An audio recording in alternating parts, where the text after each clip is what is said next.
नमस्कार। आज हम बात करने वाले हैं क्लास 10 की पहली प्रश्नावली वास्तविक संख्याओं के इम्पॉर्टेंट प्रश्नों के बारे में। कुछ प्रश्न हम पहले के वीडियो में डिस्कस कर चुके हैं और उन प्रश्नों की वीडियो देखने के लिए डिस्क्रिप्शन में लिंक दिया गया है। आज हम बड़ा ही इम्पॉर्टेंट प्रश्न करने वाले हैं। सिद्ध कीजिए √2 अपरिमेय संख्या है। इस ठीक इसी प्रकार का प्रश्न परीक्षा में भी पूछा जा सकता है और वहाँ पे हो सकता है कि सिद्ध कीजिए कि √3 अपरिमेय संख्या है, और ये भी पूछा जा सकता है सिद्ध कीजिए कि √5 अपरिमेय संख्या है। तो बिल्कुल सेम मेथड है, कुछ भी अलग नहीं होगा। सिर्फ √2 की जगह √3 हो जाएगा या फिर √2 की जगह √5। तो हम इस क्वेश्चन को सॉल्व करते हैं √2 वाले को, और ऊपर वाले प्रश्न को आपको खुद को ट्राई करना है। बिल्कुल सेम मेथड है। तो देखिए, जब भी इस प्रकार का प्रश्न आए तो हम क्या करेंगे कि √2 को अपरिमेय सिद्ध करना है, तो हम इसका उल्टा मानेंगे। तो उल्टा हम मानते हैं कि माना √2 परिमेय संख्या है। ये हमने उल्टा मान लिया, √2 परिमेय संख्या है। और जब भी हम किसी भी संख्या को परिमेय संख्या कहते हैं तो परिमेय संख्या को हम P/Q के रूप में लिख सकते हैं। तो यहाँ पर जो √2 है उसको हम P/Q के रूप में लिख सकते हैं, यानी कि मैं लिख देता हूँ कि √2 बराबर A/B। ये है P/Q के रूप में, यानी बट्टे के रूप में हम लिख सकते हैं किसी भी परिमेय संख्या को। तो अगर मैं इसको √2 को परिमेय संख्या मानता हूँ तो इसको मैंने इस प्रकार से लिख सकता हूँ अकॉर्डिंग टू डेफिनेशन ऑफ परिमेय संख्या।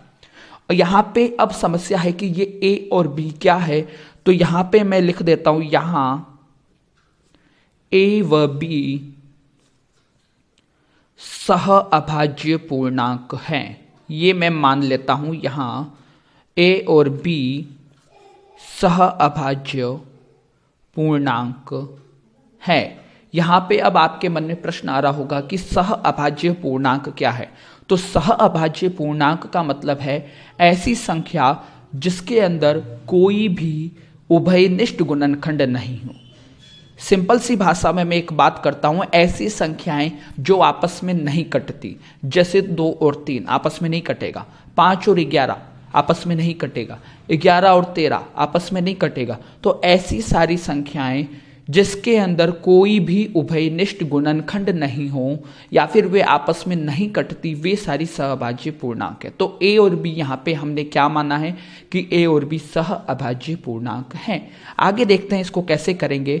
इतना लिखने के बाद में आपको इसका स्क्वायर करना है। तो √2 का स्क्वायर, √2 का स्क्वायर करेंगे, A का स्क्वायर और B का स्क्वायर। तो स्क्वायर और रूट यहाँ पे कट जाएगा, तो यहाँ पे आ जाएगा 2 बराबर A² बटे B²। पक्षांतर करेंगे तो ये B² इधर हो जाएगा, तो 2B² बराबर A²। और इसको मैं ऐसे भी लिख सकता हूँ A² बराबर 2B²। अब ध्यान देना कि इस चीज का क्या मतलब होता है। A² बराबर 2B² का यहाँ पे एक मीनिंग है, और इसका मीनिंग ये है कि A² 2 से विभाजित है। इसका मीनिंग ये है। तो इसका मीनिंग आपको समझना है कि क्या होता है। देखिए, अगर मैं ऐसा लिखता हूँ कुछ भी, A बराबर 2P, इसका मतलब है कि A 2 से विभाजित है। अगर मैं लिखता हूँ B बराबर 5C, तो B 5 से विभाजित है। तो ये मतलब है, विभाजित होने का मतलब कि भाग जाता है।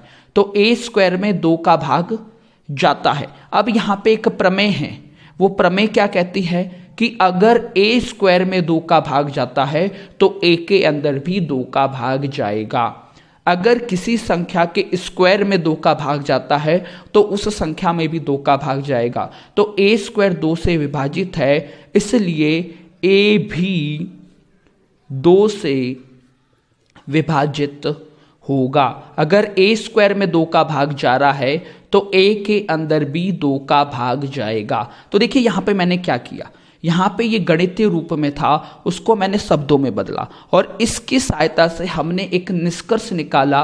अगर A² में 2 का भाग जाता है तो A में भी 2 का भाग जाएगा। अब मैं इसको वापस गणितीय रूप में लिखूंगा। कैसे लिखूंगा? ए की बात हो रही है तो ए किससे विभाजित होगा, 2 से विभाजित होगा। अब 2 का जब भाग देंगे तो कोई ना कोई भागफल तो आएगा ना, तो वो हम मान लेते हैं सी भागफल आए, ये मान के लिखना है, कुछ भी लिख सकते हो। तो यहाँ पे हमने गणितीय रूप में था, उसको हमने हिंदी रूप में बदल दिया, उससे हमने कोई निष्कर्ष निकाला और उस निष्कर्ष को वापस हमने मैथमेटिकल फॉर्म में बदल दिया। अब मैं क्या करता हूँ, इसका वापस स्क्वायर करता हूँ, तो ए स्क्वायर, 2 का स्क्वायर 4 हो जाएगा और यहाँ पे सी स्क्वायर, तो ये स्क्वायर कर दिया। अब देखिए ए स्क्वायर किसके बराबर था, इसको मैं नाम दे देता हूँ समीकरण 1 नाम दे देते हैं इसको, और यहाँ पे मैं लिख देता हूँ समीकरण 1 से मान रखने पर, तो समीकरण 1 से हम मान रखते हैं। समीकरण 1 से ए स्क्वायर का मान क्या था, 2b स्क्वायर, तो ए स्क्वायर की जगह 2b स्क्वायर बराबर 4c स्क्वायर, 2 बट्टे में चला जाएगा, 4c स्क्वायर बट्टे 2 और 2 का भाग देने पे आ जाएगा b स्क्वायर बराबर 2c स्क्वायर। तो जैसा हमने यहाँ पे निष्कर्ष निकाला था, ठीक वैसा निष्कर्ष हम यहाँ पर भी निकालेंगे कि b स्क्वायर 2 से विभाजित होगा, तो वापस से b स्क्वायर 2 से विभाजित है। अब b स्क्वायर 2 से विभाजित है तो इसका मतलब b भी 2 से विभाजित होगा। अगर b स्क्वायर में 2 का भाग जा रहा है तो b के अंदर भी डेफिनेटली 2 का भाग जाएगा। अब देखिए यहां पे हमने 2 निष्कर्ष निकाले। पहला निष्कर्ष निकाला a के अंदर 2 का भाग जा रहा है, दूसरा निष्कर्ष निकाला b में भी 2 का भाग जा रहा है। इसका मतलब क्या है, आप सोचे, किसी संख्या में 2 का भाग जा रहा है और दूसरी में भी 2 का भाग जा रहा है, तो इसका मतलब तो ये हुआ कि ये दोनों की दोनों संख्या 2 से कट रही है। इसका मतलब तो सीधी सी बात है यही होगा ना। तो यहां पे हम लिख देते हैं चूंकि a और b दोनों 2 से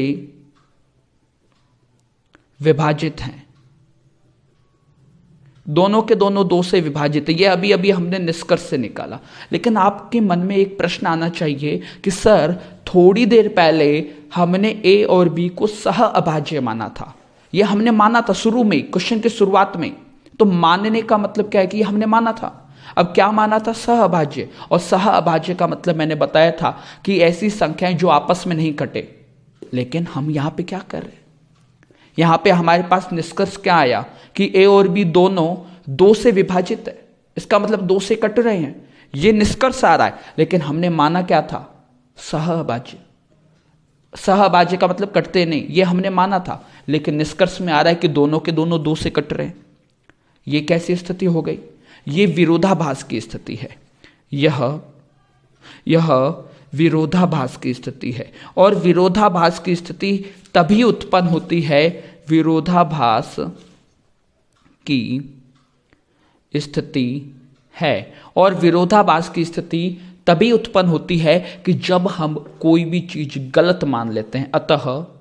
अतः हमने जो माना था वह गलत है, और हमने क्या माना था कि √2 परिमेय है, यानी वो गलत है, यानी परिमेय नहीं है, तो फिर वो क्या होगी, अपरिमेय संख्या होगी। अतः √2 परिमेय संख्या होगी।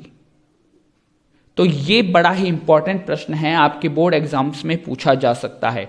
अब आधे बच्चों के मन में क्वेश्चन होगा कि अगर √3 का प्रश्न होता तो क्या होता, तो कोई चेंज नहीं होता, मैं बता देता हूं। इधर आप √3 लिखते, इधर √3 का स्क्वायर होता, तो यहां पे आ जाता 3, यहां पे 3, यहां पे 3, तो आप लिखते a स्क्वायर 3 से विभाजित है, a भी 3 से विभाजित होगा, अतः a बराबर 3c। फिर आप स्क्वायर करते तो a स्क्वायर और 3 का स्क्वायर 9 होता है, तो a स्क्वायर बराबर 9c स्क्वायर। समीकरण 1 से जब मान रखते तो b की जगह यहाँ पे 2 की जगह 3 आ जाता और 4 की जगह 9, और 9 में 3 का भाग देते तो वापस 3 आ जाता, तो लिखते b स्क्वायर 3 से विभाजित है, तो b भी 3 से विभाजित होगा, और इधर आ जाता a और b दोनों 3 से विभाजित है, जो कि विरोधाभास की स्थिति। अतः हमने जो माना था वह गलत है, अतः √3 परिमेय संख्या होगी। तो पैटर्न वही है, बस थोड़ा सा चेंज है। आप इन तीनों प्रश्नों की प्रैक्टिस कर लेना खुद, और ये बड़ा ही इंपॉर्टेंट प्रश्न है, कई बार बोर्ड एग्जाम्स में पूछा जाता है। धन्यवाद।